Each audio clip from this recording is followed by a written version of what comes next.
l'INRAP, c'est l'Institut National de Recherche Archéologique Préventive. Nous intervenons de deux façons. Tout d'abord sur demande du service régional de l'archéologie pour effectuer les diagnostics, c'est-à-dire préalablement à des constructions, on vient pour faire une série de sondages.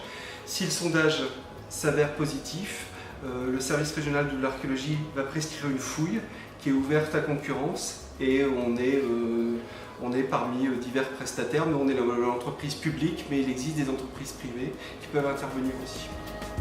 Alors sur la commune de Massongy, l'INRAP est intervenu plusieurs fois. On a fait un diagnostic à côté de la mairie qui s'est avéré positif, où on a trouvé une petite villa gallo-romaine. D'autres diagnostics ont eu lieu sur la route qui se trouve à côté du chantier, la route de Brolier. Et les périodes comme l'âge du bronze, autour de 1000 avant Jésus-Christ, ont été repérées. Simplement,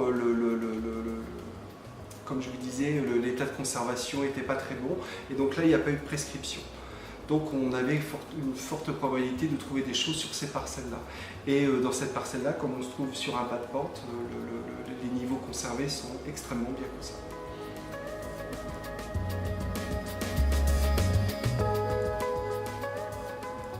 Après le diagnostic, donc la prescription a débuté au mois de mai. On a commencé la fouille au mois de mai.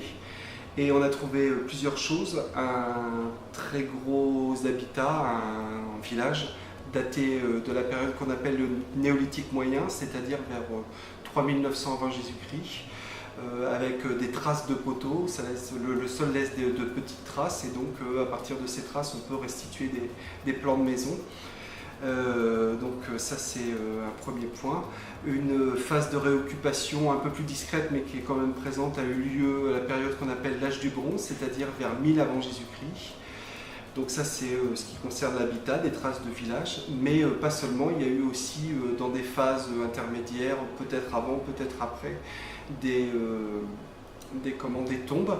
Alors quatre inhumations ont été découvertes, donc 3 étaient entourées de dalles de pierre, une tombe d'homme, une tombe de femme et une tombe de bébé. Il y a une 4e tombe qui a été trouvée, mais il n'y avait que la partie basse du corps qui était conservée, et donc là on n'est pas capable de déterminer le sexe dans ce cas. Et puis sinon, dernière chose extrêmement rare, donc une grande dalle sculptée de ce qu'on appelle des cupules, c'est-à-dire des petits trous, qui fait quasiment 4 mètres de long sur 80 cm d'épaisseur, et qui est entourée de plus petites dalles qui étaient sur champ, comme des menhirs. Et pour l'instant, on en a 6 de ces dalles qui se trouvaient à proximité directe de cette grande dalle naturelle. Là, pour le coup, les petites dalles ont été déposées par les hommes de la période du néolithique, donc, comme je disais, autour de 3900 avant Jésus-Christ.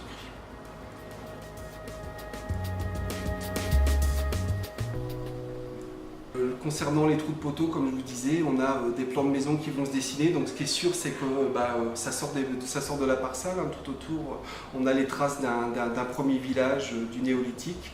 On a les traces aussi d'un village de l'âge du bronze. Ce qui concerne les dalles, on ne peut parler que de quelque chose de cultuel. Donc alors, qu'est-ce qu'on met dans ce terme-là? C'est difficile pour l'instant de s'avancer dessus. N'empêche que les tombes ont l'air de fonctionner en périphérie de cet ensemble cultuel. La découverte qu'on fait maintenant à Massongy, ça va nous apporter vraiment beaucoup de données, parce que là, pour le coup, on a trouvé beaucoup de charbon de bois, beaucoup de restes de graines qui vont nous permettre de restituer beaucoup mieux le paysage de cette période-là, le type de culture, le type de nourriture. Associé à ça, on a beaucoup de restes de poterie. On a beaucoup de restes d'objets en pierre de type meule, avec ce qu'on appelle les molettes, donc la partie qu'on utilise sur la meule pour pouvoir moudre le grain et faire de la farine. Et puis on a beaucoup de petits objets en silex qui sont des objets du silex local, mais pas seulement, et ça va nous permettre de voir les grands courants de circulation et d'échange de ces silex qui viennent probablement. Pour l'instant, on sait qu'on en a par exemple qui viennent de la vallée du Rhône, mais côté basse vallée du Rhône. De toute façon, dans tout le secteur du Chablais, hein, quel que soit l'endroit où vous vous trouvez dans le Chablais, normalement, c'est une plaine qui est facile à exploiter, facile à vivre pour les périodes les plus anciennes, et donc les occupations humaines sont constantes sur la totalité de la plaine du Chablais.